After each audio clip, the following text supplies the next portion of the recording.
Sequestro record di marijuana destinata al nord-est. La squadra mobile ha smantellato una banda di narcotrafficanti albanesi. Attenzione a chi deve spostarsi domani con i bus. Si prevedono forti disagi a causa dello sciopero dei trasporti. A Venezia i bambini festeggiano il primo giorno di primavera andando a lezione di tosatura delle pecore. Ben ritrovati dalla redazione del TG di Televenezia. Scoperto narcotraffico milionario a Venezia, dall'Albania appunto a Venezia attraverso Brindisi. 11 gli arrestati, tutti albanesi, e 8 gli indagati, fra cui 5 veneti. Nascondevano la marijuana in pannelli edilizi. Il traffico era destinato a tutto il nord-est. Sentiamo i dettagli nel servizio. Sequestro record nel Veneto di marijuana, scoperto a Venezia un traffico di droga transazionale per un giro d'affari di decine di milioni di euro. La squadra mobile ha eseguito stamane 11 arresti tra l'Italia e l'Albania. A capo dell'organizzazione che faceva arrivare marijuana e anche cocaina dai Balcani attraverso il canale d'Otranto c'erano 3 fratelli albanesi, Robert, Marinel e Ulcim Aruni. I primi 2 sono stati fermati nel loro paese d'origine. Il terzo aveva un'attività legale di copertura nel San Donatese ed era titolare di un'impresa di serramenti e infissi e si faceva portare la sostanza stupefacente nascosta in pannelli per ristrutturazioni. Oltre agli arrestati ci sono anche 8 indagati, tra cui 4 veneziani, 3 operai e un autotrasportatore che arrotondavano con il giro d'affari milionario. Il narcotraffico serviva a rifornire il mercato dello spaccio nel Veneto, in Friuli e persino nel Trentino Alto Adige. Le piazze più redditizie erano però le zone del litorale veneziano, a forte vocazione turistica e non solo estiva.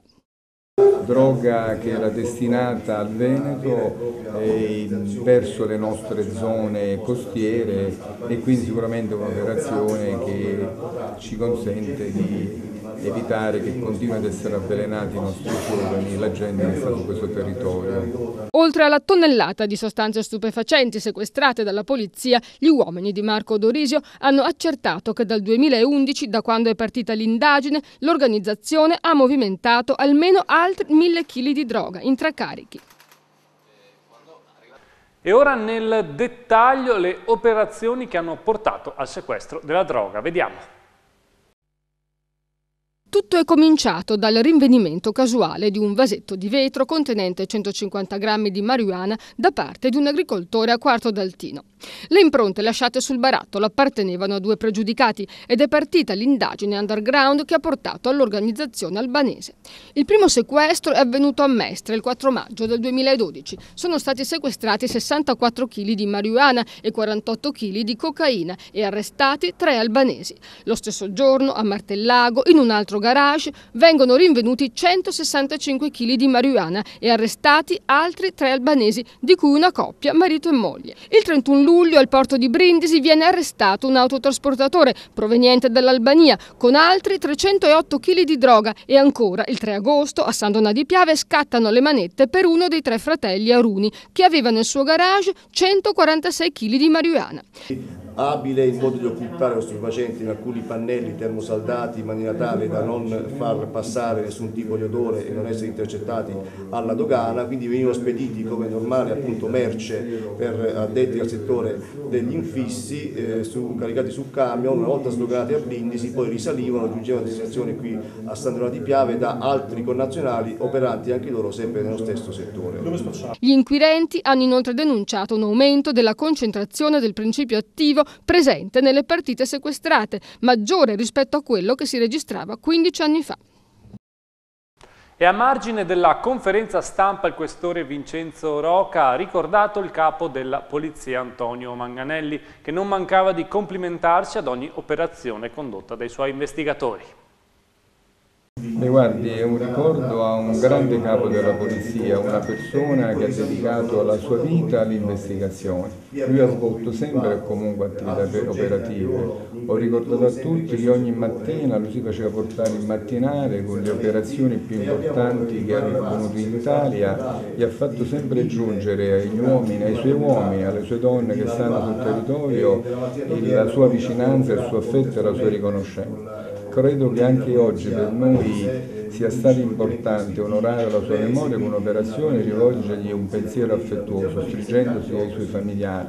Non lo dimenticheremo per quanto ha fatto per la polizia, soprattutto per aver saputo avvicinare la polizia alla gente. È stato uno degli artefici della polizia cosiddetta di prossimità, una polizia dal volto amico, una polizia che sa operare col pugno duro, ma una polizia che sa riconoscere i suoi errori e, ripeto, ma soprattutto che sa stare vicino alla gente e ai cittadini.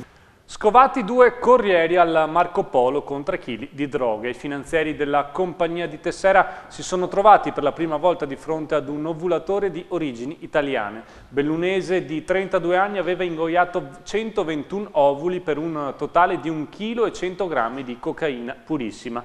Ha dichiarato di essere un ex pizzaiolo che in tempo di crisi si stava reinventando come investitore immobiliare, ma i numerosi visti di stati esteri nel suo passaporto hanno insospettito i finanzieri. Poche ore dopo, nella rete dei controlli della dogana, è finito un tanzaniano che nascondeva nel suo trolley quasi 2 kg di eroina. Entrambi sono in carcere.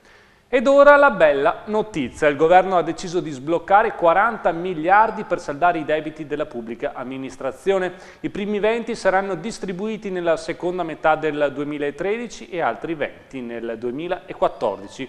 Secondo Squinzi, il presidente della Confindustria, serviranno a creare almeno 250.000 posti di lavoro. La decisione arriva dopo le mobilitazioni dei comuni, fra cui quello di Venezia e delle categorie che hanno chiesto al governo Monti di dare attuazioni alle direttive dell'Unione Europea. E dopo che il sindaco di Napoli, Luigi De Magistris, aveva annunciato che tutti i comuni erano pronti a sforare il patto di stabilità. E voltiamo pagina, si preannuncia un venerdì di passione, quello di domani per i trasporti pubblici locali. Lo sciopero indetto dalla CGIL CISL e UIL contro i tagli bloccherà il servizio per l'intera giornata ad eccezione delle fasce protette. Vediamo. È confermato lo sciopero nazionale dei trasporti pubblici di domani, indetto dai sindacati CGIL, CISL, UIL Trasporti e FAISA CISL, e durerà per 24 ore. Si preannunciano disagi per chi si muoverà in tram, metropolitana e bus, anche se saranno garantite le fasce protette.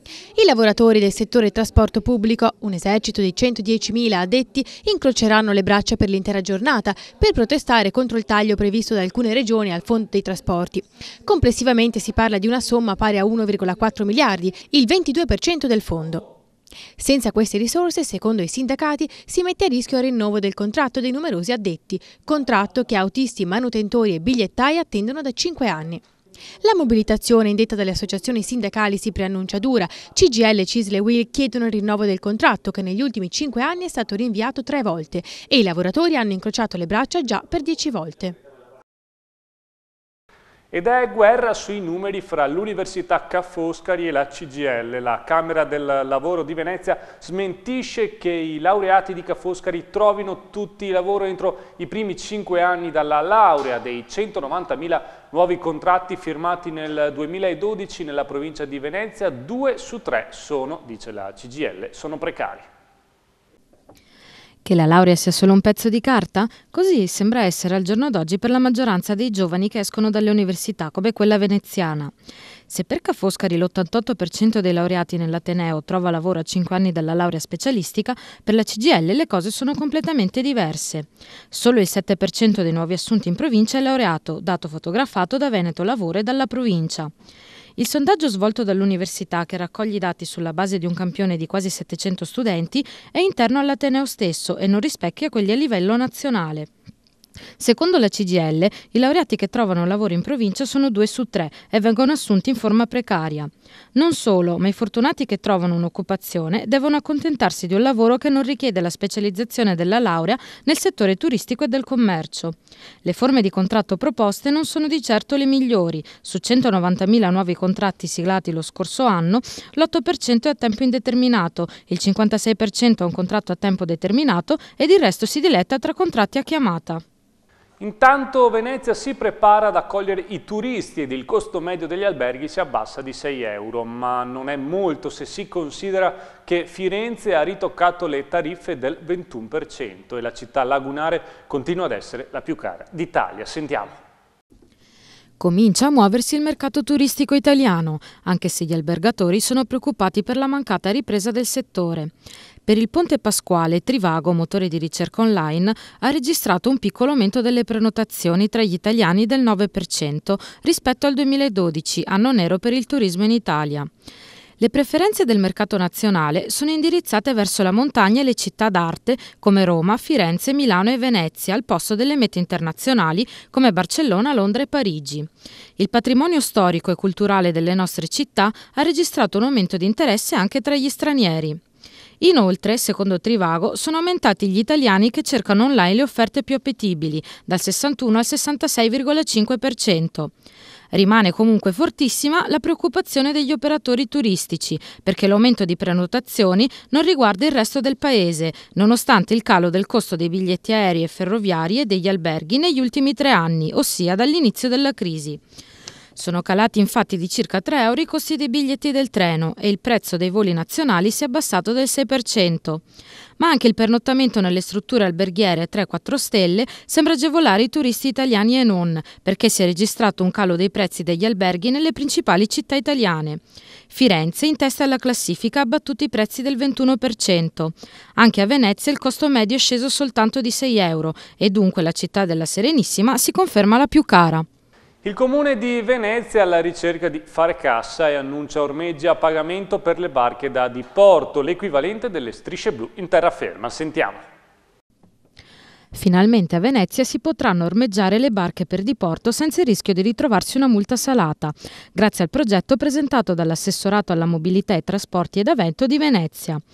Dopo le numerose contravvenzioni inflitte dai vigili urbani alle imbarcazioni, 4.000 solo nel 2011, la città verrà dotata di 30 ormeggi in riva alla laguna o di strutture galleggianti che permetteranno di sostare in alcune aree della città. La soluzione, creata e pensata per sopperire ai tanti disagi di chi con le imbarcazioni ci lavora, consiste in strutture di scarso impatto ambientale, posizionate in luoghi strategici per favorire lo scarico delle merci. Gli ormeggi saranno videosorvegliati e la sosta massima garantita sarà di 3 ore e a pagamento, seguendo l'esempio delle strisce blu in terraferma. Le barche ormeggiate, in media 6 fino ad un massimo di 19, saranno così protette dai moti ondosi provocati dal passaggio delle navi in laguna. Per i punti in cui il fenomeno si fa più sentire è prevista la possibilità di ormeggiare all'interno delle strutture, ma si attende il via libera dall'Assessorato alla Mobilità. Le nuove strutture si aggiungono ai già esistenti 38 punti di ormeggio e alle rive riservate a Veritas, che nel pomeriggio possono essere usate anche dai diportisti e verranno posizionate alla Giudecca, in fondamenta del Redentore, al Lido, a Mestre in via Torino ed in altri punti strategici. Il progetto complessivo, che sarà presentato la settimana prossima, prevede anche le rive a tempo ricavate negli ormeggi utilizzati in altri orari dalle barche da trasporto. Oggi, primo giorno di primavera, a Venezia i bambini sono andati a lezione di tosatura delle pecore. Vediamo. Pecore, asinelli e prodotti tipici in Rio Terà dei Pensieri. Venezia festeggia così il primo giorno di primavera, con un evento che ha visto partecipare 350 bambini delle scuole veneziane e mestrine. La Fattoria Solidale, questo è il titolo dato all'iniziativa, è stata organizzata da Aeres Altra Economia e dal Comune di Venezia, con lo scopo di avvicinare i bambini del comune veneziano alle tradizioni agricole della propria terra, riscoprendo gli antichi lavori dell'allevamento e della lavorazione artigianale della lana. Oggi celebriamo la festa di primavera e devo dire che il tempo ci aiuta. E abbiamo voluto utilizzare questo luogo, che è un luogo deputato al mercato dell'altra economia, per fare ancora una volta un laboratorio didattico. E in questa giornata abbiamo permesso ai bambini di vedere quelle che sono le tipiche attività che si fanno in fattoria. Questo perché vogliamo comunque avvicinare i ragazzi a quelle che sono le realtà agricole locali e quelli che sono i veri valori che la terra ci ha sempre insegnato. Oltre a questo, siccome la chiamiamo la Fattoria Solidale, abbiamo chiesto ai ragazzi e ai residenti, ai cittadini, di aiutarci a fare una raccolta. Cioè noi stiamo raccogliendo oggi prodotti per l'infanzia, prodotti non deperibili che possiamo quindi poi donare a chi in questo momento è in difficoltà e quindi alle case famiglia e anche a tutti i nostri concittadini che richiedono il nostro aiuto. Quindi uniamo il laboratorio, il mercato, la valorizzazione di quelle che sono queste attività con un momento anche di svago. Tra i recinti di galline, pecore e caprette sono stati allestiti laboratori didattici e i bambini hanno potuto assistere alla tosatura della pecora, la cardatura e filatura della lana e la tintura delle matasse con colori naturali. Il viaggio virtuale tra i lavori della fattoria si è infine concluso con un laboratorio di produzione del formaggio. La manifestazione ha inaugurato la nuova stagione all'insegna della solidarietà e del mercato equo e solidale. In molti infatti hanno potuto acquistare prodotti tipici, biologici ed artigianali confezionati da aziende agricole venete e cooperative sociali aderenti ad AIRES. Tra le altre erano presenti anche la cooperativa del carcere di Rioterà dei Pensieri, con l'oggettistica realizzata dai carcerati, Bottega del Mondo e Mercato Equo Solidale. La festa di primavera tra didattica e sociale è piaciuta anche all'amministrazione comunale di Padova, tanto che l'assessore al commercio ha deciso, in gemellaggio con l'assessore Carla Rei di Venezia, di riproporlo in Prato della Valle il 7 aprile. La collaborazione con Venezia ormai nell'ambito del commercio è un po' su tutti i fronti, da tempo collaboriamo con l'assessore Rei. Questa poi del biologico è una simpatica iniziativa che troverà collocazione in entrambe le città, oggi qui a Venezia in questa prima giornata primaverile e il 7 aprile invece in Prato della Valle a Padova. Anche lì grande mercato del biologico, la possibilità come qui di vedere qualche animale anche per i bambini, così di assistere alla tosatura delle pecore eccetera, e poi a Padova anche la possibilità di degustare, ci sarà anche la ristorazione per chi vorrà passare una giornata in Prato della Valle. Ed ora ci fermiamo per qualche istante di pubblicità, ma restate con noi per ulteriori aggiornamenti.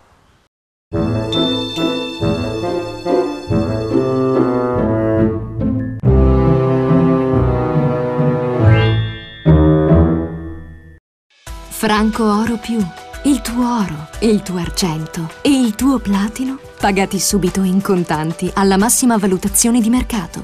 Franco Oro Più lo trovi a Mestre, Marghera, Venezia, Jesolo e Caorle, a Trieste, a Belluno e a Schio. Entra nella filiale a te più vicina. Preparatevi! Domani, grande apertura del Temporary Outlet a Cazzago di Pianiga, via dell'Industria 2, presso l'ex abbigliamento Dalla Libera. Ed ora uno sguardo all'area metropolitana con notizie brevi dalla provincia di Venezia, di Treviso e di Padova. Fra le altre cose parleremo di teatro che diventa cinema, parcheggi a luci rosse e agnelli da salvare. Raid dei 100% animalisti per dire no alla mattanza di Pasqua, tappezzati di manifesti supermercati e macellerie di Padova, Treviso e Venezia.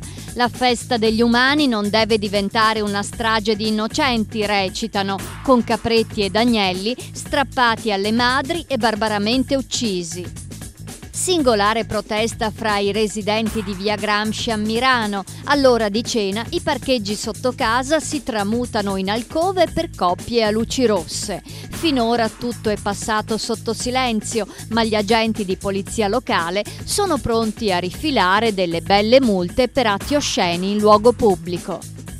A Busta, frazione di Montebelluna, se ne va anche l'ultimo ambulante del mercatino rionale, ma i residenti protestano organizzando una raccolta di firme. Il venditore di frutta e verdura abbandona la piazza perché la legge gli permette di sostare soltanto 2 ore. Villa Spada a Refrontolo, il gioiello del Seicento reso celebre dal romanzo di Andrea Molesini Non tutti i bastardi sono di Vienna, sta cadendo a pezzi. Per ora il comune ha ordinato una perizia statica e poi bisognerà cercare i finanziamenti per il restauro, visto che non ci sono né soldi né sponsor. La lezione del maestro, corto di Tony Andretta e Diego Di Mattia, girato con pochi mezzi tra Venezia e Padova, è in selezione per il David di Donatello 2013. Partendo da Ionesco, la storia racconta di un provino farlocco ed è una sorta di denuncia contro il teatro che non sa rinnovarsi.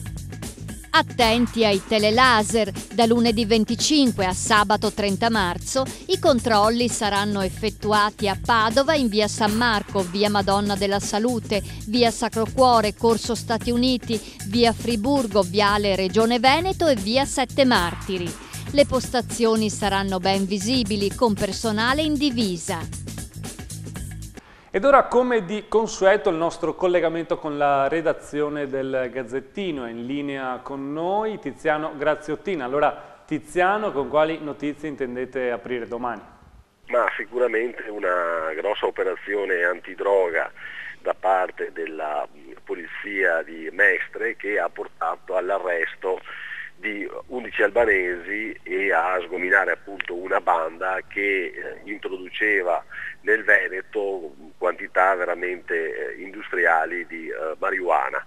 È anche una vicenda con alcuni aspetti curiosi, nel senso che questi albanesi praticamente avevano come copertura un'impresa edile che funzionava effettivamente e che era posizionata a San Donà, e questo appunto serviva per tutta la logistica, diciamo, dell'ingresso della droga da Durazzo, quindi dall'Albania, verso l'Italia. E tra l'altro venivano usati appunto magari degli strumenti o dei materiali legati all'edilizia, tipo dei pannelli, per introdurre questa droga, nel tentativo evidentemente di fare in modo che le forze dell'ordine non se ne accorgessero. Quello che colpisce soprattutto di tutto ciò, Tiziano, permettimi, è le cifre, insomma, di questa operazione, che hanno svelato davvero un mercato fiorentissimo, insomma.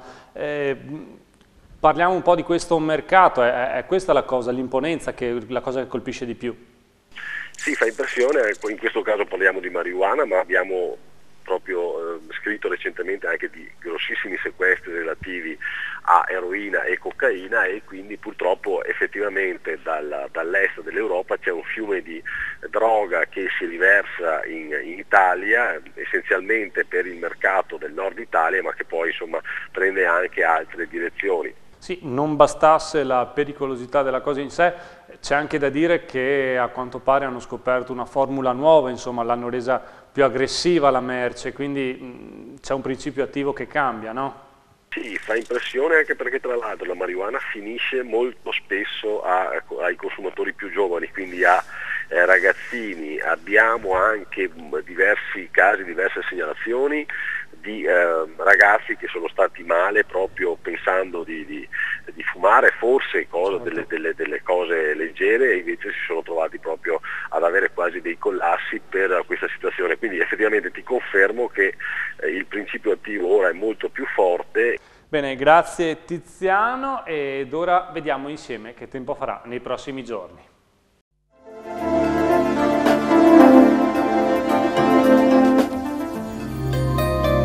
Il tempo fa i capricci, bello e brutto continuano ad alternarsi. Attenzione all'aria fredda e alle ultime gelate. Venerdì 22 marzo, cielo in prevalenza soleggiato con poche nubi, temperature in lieve diminuzione. Sabato 23 marzo, variabile in peggioramento, con precipitazioni a partire dalla sera, minime in aumento, massime stazionarie. Domenica 24 marzo, pioggia persistente, minime in salita e massime in calo. Lunedì 25 marzo, cielo coperto ma non piove, valori pressoché invariati, oscillanti fra 7 e 11 gradi. La marea di venerdì 22 marzo è normale, la massima alle 7:35 50 cm, la minima alle 2:25 40 cm. Televenezia premia chi si dà da fare, chi si inventa un lavoro nuovo, chi ha iniziato una nuova attività. Fatti conoscere, invia un'email a marketing@televenezia.it o chiamalo 041 931514. Televenezia sorteggerà un vincitore che riceverà un premio di comunicazione del valore di 1.000 euro. Con questo io vi saluto e vi do appuntamento alle edizioni delle 6:30, 7:30 e per l'informazione serale 19, 20:30 e 23. Arrivederci dalla redazione del TG di Televenezia.